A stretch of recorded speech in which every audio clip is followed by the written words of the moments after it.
ચાલો મિત્ર, યુટ્યુબ ચેનલમાં તમારું સ્વાગત છે। આજની કહાની પૂરી સાંભળજો। કહાની સારી લાગે તો લાઈક, શેર અને સબસ્ક્રાઈબ જરૂર કરજો। જય માતાજી, જય શ્રી કૃષ્ણ। મંજુ કહે, બાપા તમે જ મારા મા બાપ છો। તમને છોડીને ક્યાંય નથી જવું મારે તો। જીવવું પણ અહીંયા અને મરવું પણ અહીંયા જ છે। રામજીભાઈ, તમે બહુ સરસ નિર્ણય લીધો। હા, જેવી ઈશ્વરની ઈચ્છા। ઘરની વાત ઘરમાં જ રહી ગઈ। હા, મંજુનું જીવન બેસૂર થતાં રહી ગયું। એ પણ મોટી વાત છે ને ભાઈ। મંજુ તો મને મારા દીકરા કરતાં વધારે વહાલી છે। અમારા ઘડપણનો એ મોટો સહારો છે। તમારા દીકરાઓ પણ રામ લક્ષ્મણ જેવા ને? હા ભાઈ, રામ તો રામના ઘરે હાલ્યો ગયો, પણ મારો સોમત લક્ષ્મણ થઈને બાપની પડખે ઊભો। હા, એનું મૂલ્ય ન થાય।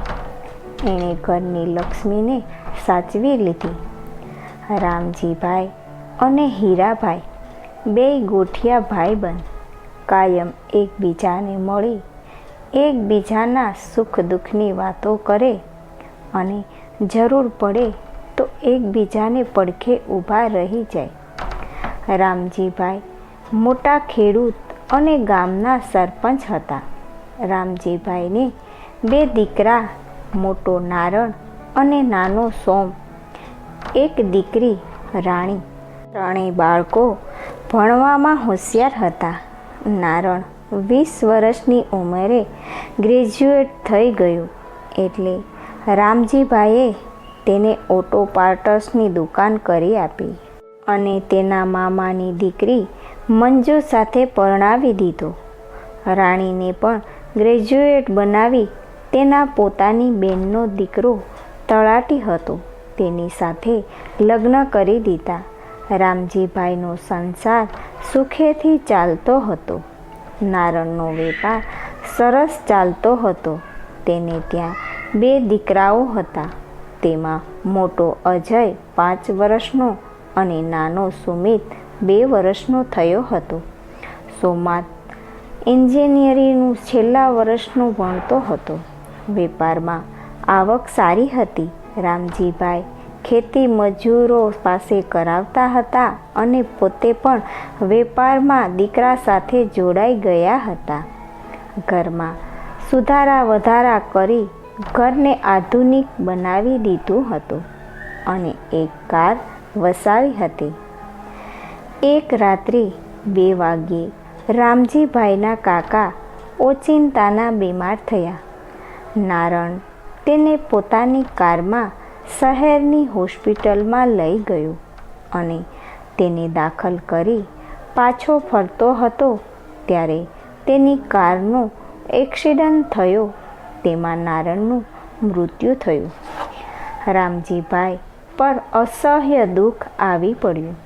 એક તરફ દીકરો ગુમાવવાનું દુઃખ હતું, તો બીજી તરફ તેની જુવાન વિધવા અને તેના 2 બાળકોને સાચવવાની જવાબદારી હતી।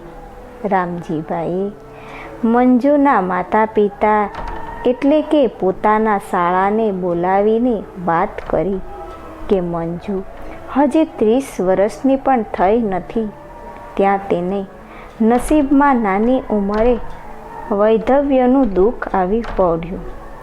તેને હજી જિંદગીની ઘણી લાંબી વાટ કાપવાની છે। તેના પુનઃ લગ્ન કરાવી આપીએ તો ભવિષ્યમાં તેને એકલતા ભોગવવી ન પડે। પોતે નારણના બંને બાળકોને સાચવી લેશે।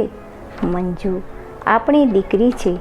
જ્યારે તેને બાળકોને મળવાનું મન થાય ત્યારે આવતી રહે। તેનો બાળકો પરનો હક અને ક્યારેય છીનવીશું નહીં। મંજુના માતા પિતા રામજીભાઈની વાત સાથે સહમત હતા। રામજીભાઈએ મંજુને બોલાવી પાસે બેસાડી તેના માતા પિતાની હાજરીમાં જ પુનઃ લગ્ન માટે સમજાવી વાત કરી। મંજુએ ચોધારા આંસુ સારતા કહ્યું, બાપા, આ તમે શું વાત કરી? હું આ ઘરમાં લક્ષ્મી થઈને આવી છું. તમે અને મારી ફોઈએ દીકરીથી વિશેષ રાખી છે. નારણ જગતમાંથી ગયો છે, પણ મારા અંતરમાંથી નથી ગયો અને કોઈ દિવસ જાશે પણ નહીં. અમારા 7 વર્ષના ઘર સંસારમાં મને 7 ભવનું સુખ અને 2 રતન જેવા દીકરા આપીને ગયો છે. મારે એ બેયને નારણની ખોટ પડવા નથી દેવી. બાપા, હું 2 હાથ જોડીને કહું છું, તમે જ મારા મા બાપ છો. તમને છોડીને ક્યાંય નથી જવું. મારે તો જીવવું પણ અહીંયા અને મરવું પણ અહીંયા જ છે. દીકરી, તારી બધી વાત સાચી, પણ જિંદગી ઘણી લાંબી અને તડકા છાંયડાની ભરેલી હોય છે. આપણે સપનામાં પણ વિચાર્યું નહોતું કે નારણ ઓચિંતો જ આપણને રઝળતા મૂકી હાલ્યો જશે. અમે તો હવે ખર્યું પાન કહેવાય. કાલ સવારે સોમતના લગ્ન થાય, તેનો ઘર સંસાર ચાલે. તમારે જુદા રહેવાનું થાય તો તમે મા સોરું એકલા પડી જાઓ અને તમને વસુમું લાગે. એના કરતાં તમે નવો ઘર સંસાર વસાવો તો અમારા જીવનને નિરાંત રહે. બાપા, તમે ને મારા ફઈ ભગવાનના ઘરના માણસો છો. તમે મારું કે કોઈનું દુઃખ ન જોઈ શકો એટલે મારા માટે આટલું વિચારો છો. પણ તમે તમારા હૈયે દરપત રાખજો કે મારા તરફથી કોઈ દિવસ ફરિયાદ નહીં આવે. હું તમારા ખોરડાની શાખ વધારીને જીવીશ. બેટા, તું તો બહુ જ ગુણિયલ છો, પણ ધણી વગરનું બૈરું અને છત વિનાનું ઘર ખુલ્લું ખોરડું ગણાય. એટલે તું ઘર બાર હોય તો અમારે સૌને નિરાંત રહે. બાપા, નારણને મરી ગયે 4 મહિના થયા છે. આપણે તેને 6 મહિના થાય ત્યાં સુધી કંઈ નહીં કરી શકીએ. મને આ 2 મહિનાનો સમય વિચારવા માટે આપો. રામજીભાઈના ઘરમાં આ વાત થતી હતી ત્યારે સોમાત એન્જિનિયરિંગનું છેલ્લું પરીક્ષા આપી રહ્યો હતો. એકાદ અઠવાડિયામાં તે આવી ગયો. રામજીભાઈનો ધંધો ધોમધોકાર ચાલતો હતો. તે સોમાત સંભાળવા લાગ્યો હતો. સોમાત 20 વર્ષનો થઈ ગયો હતો. રામજીભાઈ મંજુ બીજે પરણી જાય તો સોમાતને વહેલો પરણાવવા માગતા હતા. રામજીભાઈએ તેને ઘરમાં થયેલી વાત કરી. જ્યારે સુધી મંજુ જવાબ ન આપે ત્યાં સુધી કોઈ વાત આગળ વધે તેમ ન હતી.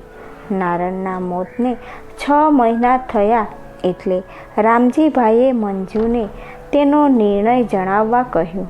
મંજુએ કહ્યું, બાપા, મને આ ઘર છોડીને જવાનું અને કોઈ સાથે નવું જીવન શરૂ કરવાની ઈચ્છા જ નથી. પણ સોમાતના સુખ માટે તમે કહેશો તે કરવા તૈયાર છું. તમે કહેશો તો હું મારા બાળકોને લઈને જુદા ઘરમાં રહીશ. પણ મારે એક ભવમાંથી 2 ભવ નથી કરવા. દીકરી, તને આ સમાજ શાંતિથી જીવવા નહીં દે. સોમાત કે હું તને આ ઘરમાંથી જાકારો કોઈ દિવસ આપીએ જ નહીં. પણ બેટા, આખી જિંદગી એકલા કાઢવી ઘણી મુશ્કેલ છે. નારણ સિવાય બીજા કોઈનું થશે નહીં. બાપા, મને માફ કરીને આ આંગણામાંથી જાકારો ન આપો. સોમાત અને તેની મા પણ હાજર હતા. ચારેયની આંખમાંથી શ્રાવણ ભાદરવો વરસતો હતો. થોડીવાર શાંત સવાઈ ગઈ. સોમાત સ્વસ્થ થતાં બોલ્યો, માં, બાપુજી, મંજુ ઘરમાંથી જશે તો આ ઘર ઉજ્જડ થઈ જશે. મંજુએ જે દિવસથી આ ઘરમાં પગ મૂક્યો છે ત્યારથી ઘર ગાજતું થઈ ગયું છે. તેના પગલે લક્ષ્મી આ ઘરને વરી છે. મંજુ બીજે જશે તો આ બાળકો પણ નબાપા થઈ જશે. મંજુનો સ્વભાવ આપણે સૌને ગમે છે. તે ઘરના દરેક સભ્યને રાજી રાખે છે. જો મંજુને મંજૂર હોય અને તમે મારા મા બાપ તરીકે રાજી ખુશીથી રજા આપતા હોય તો હું મંજુ સાથે ઘર સંસાર માંડવા માગું છું. મારી વાત અયોગ્ય હોય તો મને કહેશો, તે સજા ભોગવવા તૈયાર છું. સોમાત પોતાની વાત પૂરી કરી નીચું જોઈ બેસી રહ્યો. રૂમમાં થોડીવાર માટે સન્નાટો છવાઈ ગયો. રામજીભાઈ ઘડીક મંજુ સામે તો ઘડીક સોમાતની સામે જોતા રહ્યા. 10 મિનિટ પછી રામજીભાઈ ઊભા થઈને રૂમની બહાર ચાલ્યા ગયા. તેના પત્ની પણ તેમને અનુસર્યા. થોડી વારમાં તેઓ બંને રૂમમાં આવ્યા. સોમાત અને મંજુના માથા પર હાથ મૂકી આશીર્વાદ આપી બહાર નીકળી ગયા. સોમાત માથું ઝુકાવી આંખો બંધ કરી બેઠો હતો. મંજુ ઊભી થઈ સોમાત પાસે આવી. સોમાતને હાથ પોતાના હાથ પર મૂકી ખૂબ રડી. સોમાતે તેને પોતાની બાથમાં સમાવી લીધી. અષાઢના પ્રથમ દિવસે સોમાતે મંજુનો સેથો સિંદૂર ભરી દીધો. રામજીભાઈના ઘરે અષાઢી બીજ મંજુને હાથે વધાવી ધામધૂમથી ઉજવણી કરી. જય માતાજી, જય શ્રી કૃષ્ણ.